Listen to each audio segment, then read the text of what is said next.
So now to the Biden family probe, where the Federalist has reported the Pittsburgh FBI office had corroborated several details contained in the FD 1023 all the way back in June 2020 as part of the intake process that former Attorney General William Barr established before the election under the leadership of then Western District Pennsylvania's U.S. Attorney Scott Brady.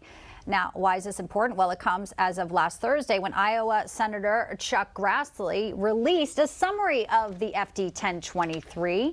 In that summary, we learned more about the allegations of Burisma payments to both Hunter and then Vice President Joe Biden.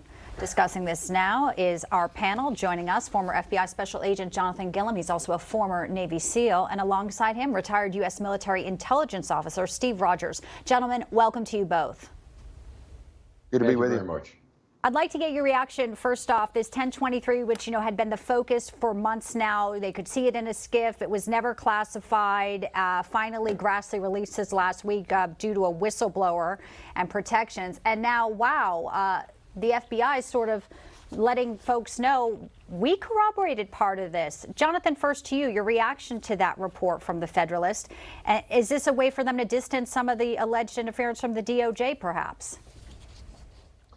It is. I think, what's interesting about this information that we're getting from the Federalist, I've seen other people reporting different things, is that when you start to put together the entire picture, what you've seen is very similar to what you saw with John Kerry when he was in a committee hearing this week or last week, where they were asking him if he ever owned a private plane. And he kept denying that he ever owned a plane. And then finally, one of the committee members said that his wife had owned a plane. He said, yes, my wife owned a plane, but I never did. So that's what you're seeing here. You're seeing that proof is starting to come out that these meetings with Joe Biden and Hunter Biden and the people they were shaking down most likely did take place. It's just a question of whether Joe Biden was on the telephone or whether or not he was there. That's why these individuals say these type of sound bites, and then it just gets brushed to the side.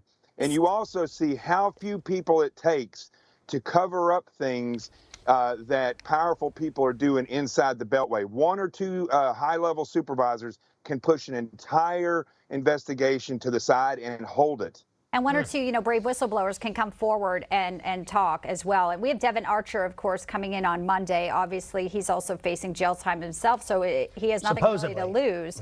Steve, your reaction, it sounds like things are getting mounting. Comer said all roads lead to President Biden, but, we haven't seen an impeachment inquiry yet. Well, look, this is a classic reason why the people of this country have lost confidence in the FBI and the DOJ. It appears to be the classic cover-up. Look, I'm also a retired detective lieutenant with a police department in New Jersey who's investigated hundreds of cases, some like this.